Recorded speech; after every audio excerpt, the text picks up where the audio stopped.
then COVID. How many times have we heard that over this last year? I was going to do this and then COVID. I had this vacation planned and then COVID. A lot of this last year can feel like a barren wasteland. Can feel like we have just been in the middle of winter. I live in the Pacific Northwest, and this time of year in particular, this like winter into springtime, one of the most annoying, because all of a sudden you'll get this beautiful sunshiny day like it was last week. I woke up last Wednesday and the sun was shining. I had so much energy. I felt like I could do anything and everything and conquer the world. And then the very next day, the rain, the gray, the hail set in again, and my energy was zapped. A lot of this pandemic has felt like that, right? Like we get these moments where things, the numbers seem to be going down and stuff starts to open back up, and it's like we have this beautiful sunshiny day where we think, oh, maybe we've come out of the gloom of winter. Maybe life is gonna get back on track. And then just the very next day, life comes in and everything gets shut down again, or you find out that somebody you know has been diagnosed with COVID, or that you have been exposed, or a number of things, and it just feels like the rug has gotten pulled out from under you yet again. And the back and forth of that tension, maybe you are navigating it better than I am, but I have found that tension point a really challenging place in this last year, where I think I'm okay, I think I've got a good handle on it, kind of like the winter time. I think I'm doing okay. I think I'm managing in the gloom and the early sunset times and not a lot of sunshine. And then you get a sunny day. Thought I was fine. And then that little glimpse of sunshine makes me realize like, oh, maybe I wasn't actually as fine as I thought I was. How much of this last year has been that for you? It has been big grief or little grief. We have all lost things in this time. But then as I was reflecting on that idea of kind of being in this barren wasteland and just waiting for spring to come, realizing like God is still God in the winter and the spring, in the summer and the fall. No matter what is happening, God is still God. And God is able to do exceedingly abundantly more than we could ask or imagine, right? That's what Paul talks about in Ephesians. And one of the things that he is challenging the church in is the mystery of God. That there are things that God is able to do, things that God is doing that are not going to make sense to us. And in the world that we live in now, we want things to make sense. We strive for things to make sense. Living in the knowledge of mystery is not something that we're very used to. We're okay living with an unknown as long as we're in the process of discovering, right? As long as we are getting to an answer. But what if the answer sometimes with God is that there is no answer? That part of the majesty and the glory of who God is that there is mystery in what he's doing. God is just so far greater and bigger than our minds can comprehend that sometimes we have to be okay with the mystery.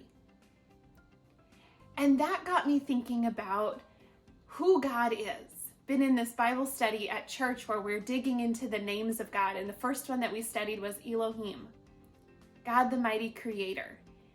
And a lot of what we talked about is how creative God is. This weekend, as I was reflecting on the year of pandemic, right? This week is the week, at least for me, where life started to shut down.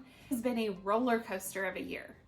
I have learned so much and grown so much in that process, but it's also because I have worked. It's been a process, I'm telling you. It's not something that comes easily to me, but I have allowed God to be God, to have a little bit of mystery in my life, and to believe that he is able to do abundantly more than I could ask or imagine.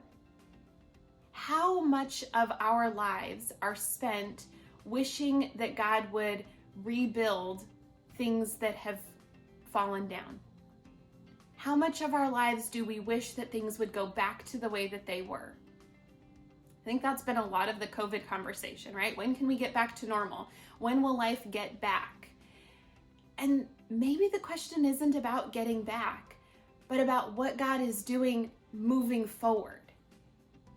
I'd been at a conference several years back, and one of the things that a speaker challenged us on is this idea of like, when a town or a home is destroyed, you don't look to rebuild that new town or rebuild your new home with the old damaged wood.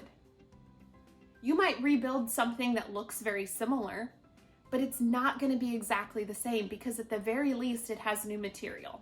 And similarly in our lives, even things that were good, sometimes after they've been destroyed or taken away, we need to think about rebuilding them with new material. What in your life in the last year has been destroyed and needs to stay destroyed? What in your world has been turned upside down that maybe God was trying to shake some things loose in your life? And then what are the things that you really want to rebuild that you miss about the way things were pre-pandemic, pre-COVID? And are you willing to allow Elohim, the creator God, to do exceedingly abundant in that area of your life? Or are you so busy looking back on what it used to look like and wishing that he would rebuild it exactly the same that you miss out on the ways that he wants to improve that area of your life? But if we're so focused on things being exactly the way they were, we limit God's ability to be creative in our lives. And I don't know about you, but I want God on his full creativity in my life. I don't want to put any bounds on what God could do, because the God that I know, the God that I serve, is exceedingly creative.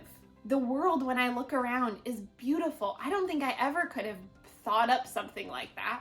Right? He's the God who parts seas. He's the God who raises from the dead. Those are not any of the sorts of things that are in Mattina's sphere of understanding. That's not the way that I would solve problems. And so while it's good and okay to hope for things to resume post-pandemic on the other side of this, it's not that we need to say goodbye to everything from the past, but we need to be willing to let God be God. Let's believe in the God who is above all things. Let's believe in the God who can do exceedingly abundantly more than we can ask or imagine. The God who is the creative creator of the universe. The phrase "and COVID" doesn't have to be the end of the world as we know it. It's certainly a disruption. It's a disruption that in a lot of ways I very much dislike. But it has also allowed me to see God for the big God that he is.